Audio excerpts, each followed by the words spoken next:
Today, we're diving into a topic that underpins everything we think we know about the world: ontology. It sounds heavy, maybe, but it's fascinating stuff. Absolutely. This isn't just, abstract philosophy locked away in a university somewhere. It's the fundamental study of being. Yeah. We're asking questions like, what really exists? What's the true nature of reality? And how do we even begin to categorize all the stuff in the universe? Big questions. Huge. Yeah. It's definitely a mind-bending journey, but we're here to try and make it clear, maybe even captivating. Exactly. Think of this deep dive as maybe your shortcut, a way to get a handle on the very foundational building blocks of everything. I like that, a shortcut. We're stepping back from the specifics, biology, physics, Right. and looking at reality in its most general, its most fundamental aspects.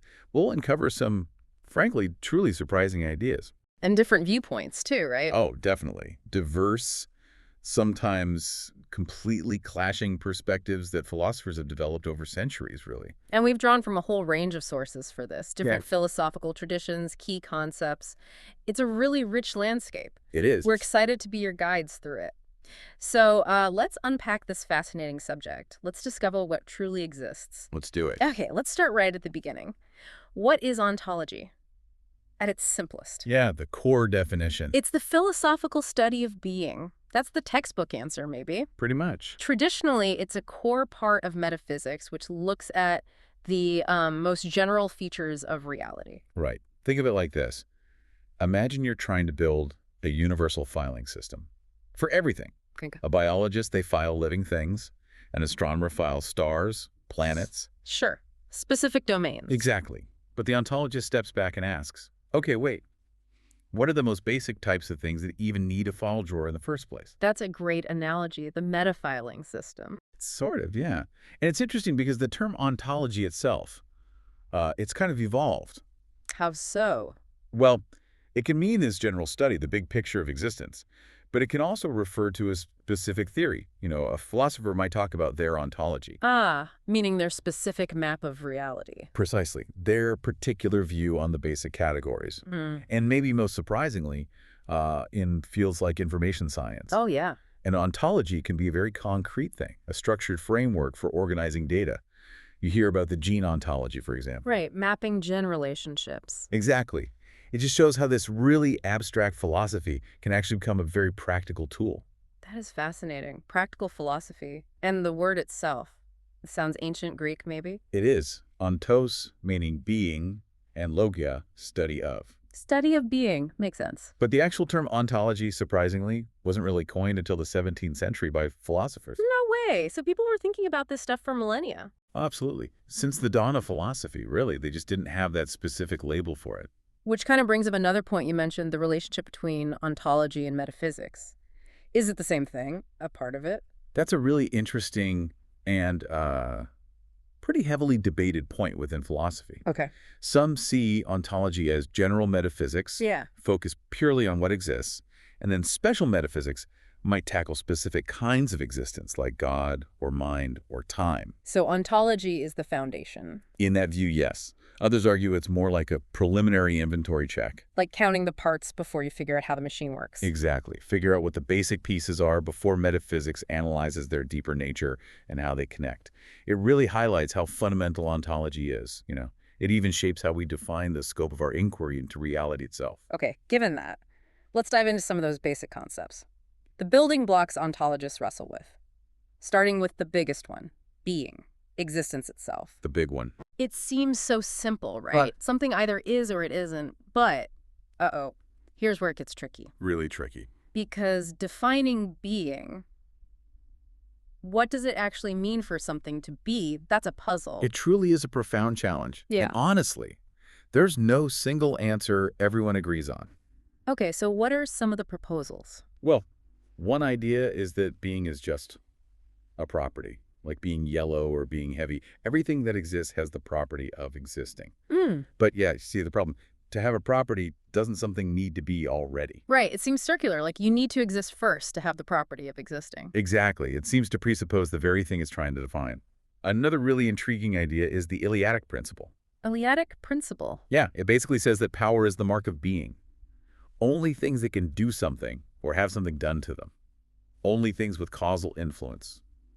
truly exist. Wow. So if it can't interact, it doesn't exist, like maybe abstract numbers. Potentially, yeah. That's one implication some draw. It's a bold claim. Yeah. Definitely.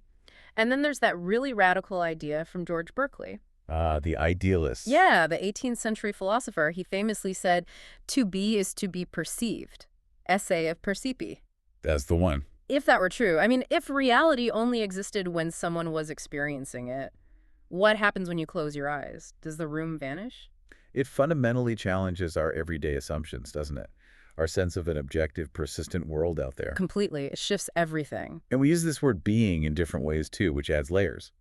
Philosophers sometimes contrast being, what's unchanging, permanent, with becoming constant change, flux. Like Plato's forms versus the physical world. Kind of, yeah, or being as what truly exists versus phenomena, just the appearances. What seems real versus what is real. Exactly. And then there's the difference between the fact that something is its mere existence It's just isness. versus its essence, which is what it's like. It's defining qualities. Okay. That's a lot packed into one word. It is. Which is why ontologists try to sort everything into categories of being. Right. The file drawers from your analogy. Kind of. These are meant to be the most fundamental types or classes of existence. The goal is to create a comprehensive inventory, a system where everything fits. A universal taxonomy of reality. That's a good way to put it. The idea is finding the highest level groupings. So common categories people discuss are things like substance. Like a rock, a person. Yeah. The thing itself. Right. Then property. Like the rock being hard or gray. Yep. Or a relation. The rock being next to the tree. Exactly. Or an event. The rock falling down the hill. Perfect. Now, there's loads of debate about whether things in different categories exist in fundamental different ways, or if it's just how we talk about them. But the aim is the same. Always. To map out the basic landscape of reality. Okay, let's unpack maybe the most central distinction you hear about. Particulars and universals. This seems key. Absolutely crucial. It helps us really dissect existence. So, particulars.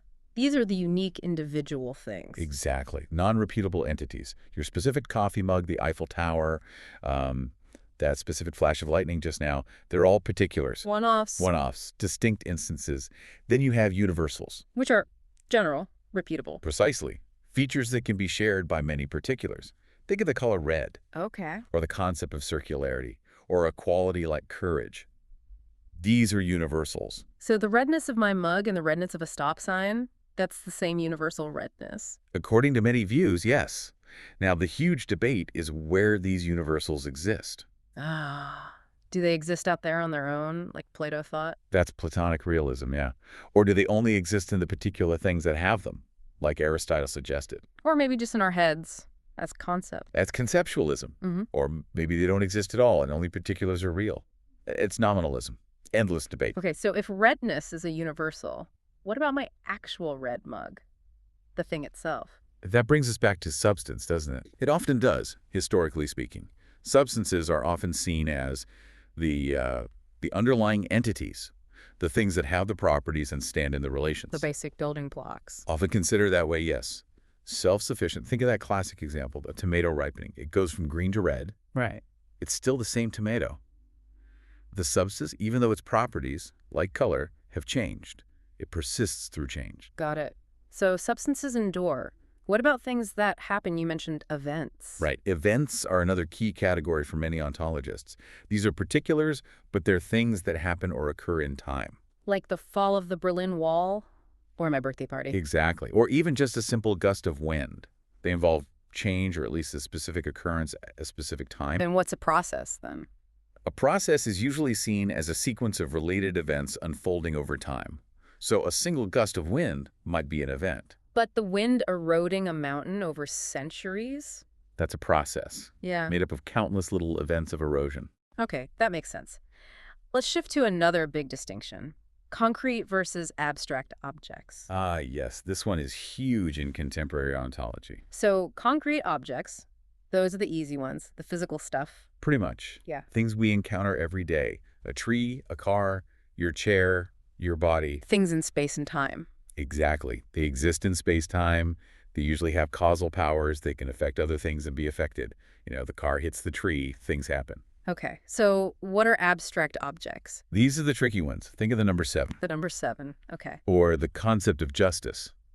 Or maybe the set of all prime numbers. Things you can't touch. Generally, yes. They're typically understood to exist outside of space and time. And crucially, they're often thought to lack causal powers. Right. You can't stub your toe on the number 7. Or bump into justice on the street. Precisely. You can think about them, use them in calculations or reasoning, but they don't do anything in the physical world. But this distinction must cause debates, right? If numbers are abstract, how do they work in physics equations that describe the concrete world? Exactly. That's a massive area of discussion. And it leads to other really tricky cases. What about, say, fictional objects, like Sherlock Holmes? Does he exist? In what sense? Is he an abstract cultural artifact? Yeah. An idea, or just nothing? It's debated. And then there are intentional objects. Intentional objects. Things that exist as the object of a thought, even if they don't exist out there.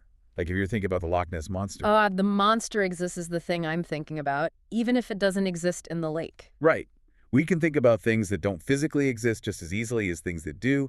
Their ontological status is a real puzzle. Okay, this is getting deep. Let's talk about ontological dependence. That sounds important. It's fundamental, really. It's about how entities relate in terms of existence. Can one thing exist without another? Okay. If entity A simply cannot exist without entity B, then A is ontologically dependent on B. Give me an example. The classic one is the surface of an apple. The surface can't exist without the apple itself. Right. No apple, no surface. Exactly. So the surface is ontologically dependent on the apple. If something doesn't depend on anything else for its existence, It's fundamental, independent. it's considered ontologically independent. Yeah. That's what philosophers are often searching for, the truly basic, independent constituents of reality. And this ties into ontological commitments, what a theory or person believes exists. Precisely. Yeah. Your ontological commitments are just the set of things you believe are real. If your scientific theory relies on electrons, Then you're committed to the existence of electrons. you are. This is huge in philosophy of science. There's a famous argument, the Quine-Putnam indispensability argument. Okay. It basically says, if our best scientific theories absolutely need mathematical objects like numbers to work and make predictions, Then we should probably believe those mathematical objects actually exist in some sense. that's the argument. Because they are indispensable to our best picture of reality. It's a powerful, though debated, line of reasoning. Very interesting. What about possibility and necessity? How do they fit in? Also crucial. Ontology isn't just about what is, but what could be or must be. Okay. So possibility describes what can be the case.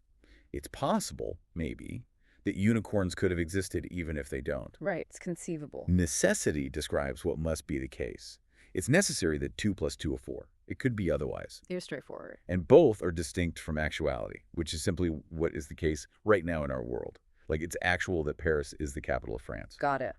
Possible, necessary, actual. And to explore possibility and necessity, ontologists often use the idea of possible worlds. I've heard of this, like parallel universes. Sort of, but maybe think of them more as complete and consistent descriptions of ways things could have been.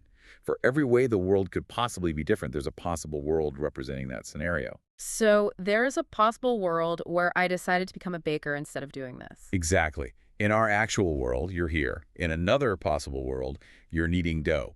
It helps analyze modal claims about possibility and necessity. That's a helpful tool. And finally, maybe identity. What does it mean for something to be the same? Another big one. We need to distinguish different kinds of identity. First, there's qualitative identity. Like identical twins. Perfect example. They share all the same qualities, or nearly all. They look the same, have the same DNA, mostly. But they're still two different people. Exactly. That brings us to numerical identity. Yeah. This means there is only one entity. It's the relation everything bears to itself and nothing else. So if Clark Kent is Superman. The Clark Kent is numerically identical to Superman. One guy, two personas. Got it. And this plays out over time too, right? Yes, that's diachronic identity over time. How can you be the numerically identical person you were 10 years ago when physically you've changed so much? That's a classic philosophical puzzle, the ship of Theseus problem. Exactly. What makes you you through time? Then there's synchronic identity at a single point in time. And a key insight here comes from Saul Kripke. Kripke again. Yeah, he argued that statements like water is H2O are necessarily true. Not just definitionally true, but true in all possible worlds. Why? because water and H2O are what he called rigid designators. They pick out the same substance in every possible world where that substance exists. So if something is water, it must be H2O. That's a subtle but powerful point about identity and necessity. It really changed how philosophers thought about those connections. Okay, so we've covered some core concepts. How does ontology branch out? Is it all just this abstract stuff? Not at all. We often distinguish pure ontology, the general abstract study of being itself, from applied ontology. Ah, the practical side again. Exactly. Applied ontology takes these general principles and uses them in specific areas. Like what you mentioned, computer science. That's a huge one. But also think about social ontology. Social ontology. What does that study? It looks at the existence and nature of social entities. Things like money, corporations, governments, maybe even race or gender. Things that aren't physical objects in the usual sense. Right. They depend on human agreement, institutions, beliefs. They're often seen as social constructs or useful constructions, not just fictions, because they have real power and effects. Like money certainly does. Absolutely. But they don't seem to have the same kind of mind-independent reality as, say, a mountain or an electron. That makes sense. And the computer science application. That's often called ontological engineering. It's about building those formal conceptual models we talked about. The university database example. Exactly. Defining student, course, grade, and the relationships between them in a precise, structured way so computers can process the information effectively. It requires making explicit ontological choices about how that domain is structured. So ontology isn't just navel-gazing, it's actually building things. In some fields, yes, very much so. Okay. Now, how do philosophers actually do ontology? What are the methods? It's not like running experiments in a lab. Right, the methods are different. This whole area of studying the methods themselves is sometimes called meta-ontology. And meta-ontology. One classic method is conceptual analysis. You take a concept like knowledge or causation and try to break it down into its necessary and sufficient conditions. Trying to find the definition. Essentially, yes, what must be true for something to count as knowledge. Another technique is using thought experiments. Like the zombie example you mentioned. Exactly. Or Gettier cases in epistemology. Or the trolley problem in ethics. You construct a hypothetical scenario designed to test intuitions and reveal underlying assumptions about concepts like consciousness, justification, or moral obligation. Using imagination to probe reality. In a way, yes. And increasingly, especially in the last century, there's been a move towards naturalistic methods. Drawing on science. Yes. Philosophers like Quine argued strongly that our ontology should be informed by, and ideally aligned with, our best scientific theories. So look at what physics says exists. Look at what entities our best scientific theories quantify over what they implicitly assume exists in order to work. If physics needs fields or forces, then our ontology should probably include fields and forces. That seems reasonable. And when there are different theories, how do you choose? Good question. There are guiding principles, though they're not always decisive. One famous one is Occam's razor. Don't multiply entities beyond necessity. Keep it simple. Basically, yes. All else being equal, the simpler theory, the one that posits fewer types of fundamental entities, is generally preferred. What else? Explanatory power is huge. Does the theory explain more phenomena? Does it solve philosophical puzzles better?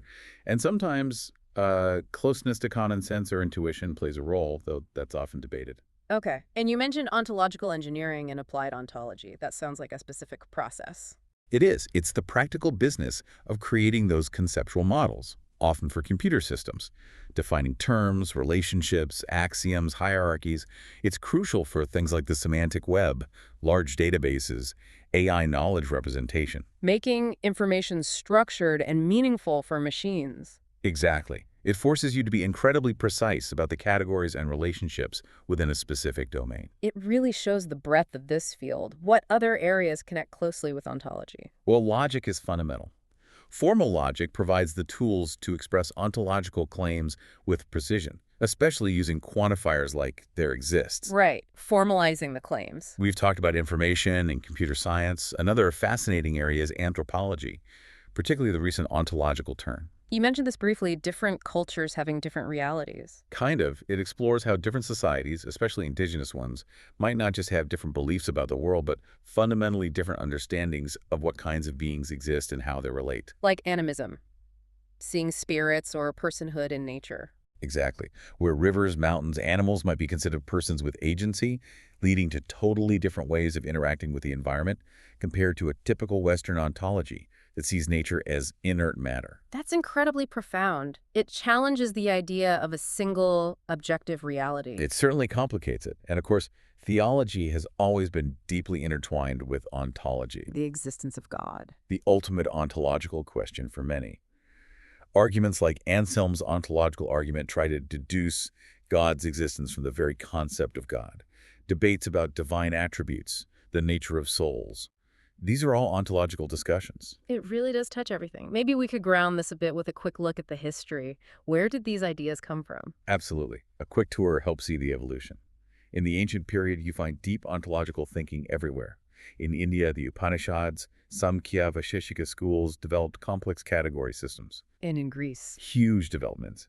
Pre-Socratics like Parmenides wrestled with being versus non-being.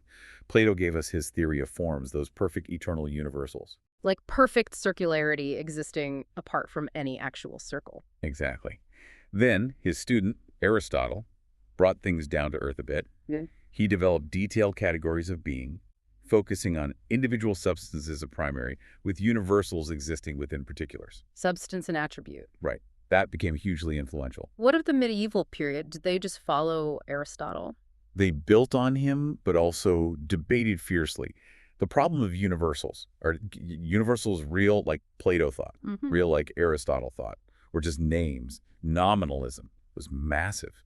Thinkers like Boethius, Abelard, Aquinas, Duns Scotus, Occam and his razor came from this period too, right? William of Ockham, yes, advocating for nominalism and ontological parsimony.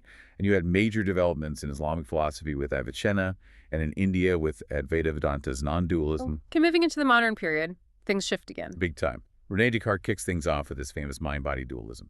Two fundamentally different kinds of substance. Thinking substance, mind, and extended substance, matter. The ghost in the machine. That's the critique, yeah. Then you get reactions. Baruch Spinoza argues for monism only one substance exists, which he identifies as God or nature. Everything else is just a mode or aspect of this single substance. Complete opposite of Descartes. Pretty much. Then Leibniz proposes many simple substances, called monads. And you have the British empiricists like John Locke wrestling with substance, proposing that substratum idea. The featureless thingy holding properties together. Right. And importantly, Christian Wolff in Germany really established ontology as a distinct philosophical discipline, separate from theology. And Berkeley's idealism fits here too. George Berkeley, yes. Taking empiricism to an extreme. If all we perceive are ideas, maybe only ideas and minds exist, no material substance needed. To be is to be perceived. Radical stuff. What happens in the 20th century and beyond? Oh, a whirlwind. Immanuel Kant had already set the stage by arguing our knowledge is limited to phenomena, appearances shaped by our minds. We can't know things in themselves. Shifting focus from reality to our knowledge of it. In a way, Hegel then pushed towards identifying being and thought, but then you get reactions against idealism. Edmund Husserl develops phenomenology, a rigorous description of conscious experience to get at the essence of things. Focusing on lived experience. His student, Martin Heidegger, redirects phenomenology towards the question of the meaning of being itself, starting from human existence. Brain. A very influential, if difficult, thinker. And elsewhere. You had figures like Alexius Meinong arguing controversially for the being of non-existent objects, like the Golden Mountain. Bertrand Russell and the early Wittgenstein proposed fact ontologies. The world is facts, not things. The world is the totality of facts. Not of things, from Wittgenstein's Tractatus. Alfred North Whitehead develops process ontology reality as dynamic processes, not static substances. A very different picture. Completely. Then Rudolf Carnap and W.V.O. Quine bring a strong linguistic and scientific focus. Carnap distinguishing internal within a framework versus external about the framework itself, existence questions. Quine focusing on the ontological commitments of our scientific theories. Back to indispensability. Yes, and thinkers like David Lewis developed detailed theories like modal realism, the idea that other possible worlds are just as real as ours. Plus, the huge recent growth of applied ontology and computer science we discussed, it's a living, evolving field. Wow, that's quite a journey through the history of thinking about what is. Just scratching the surface, really.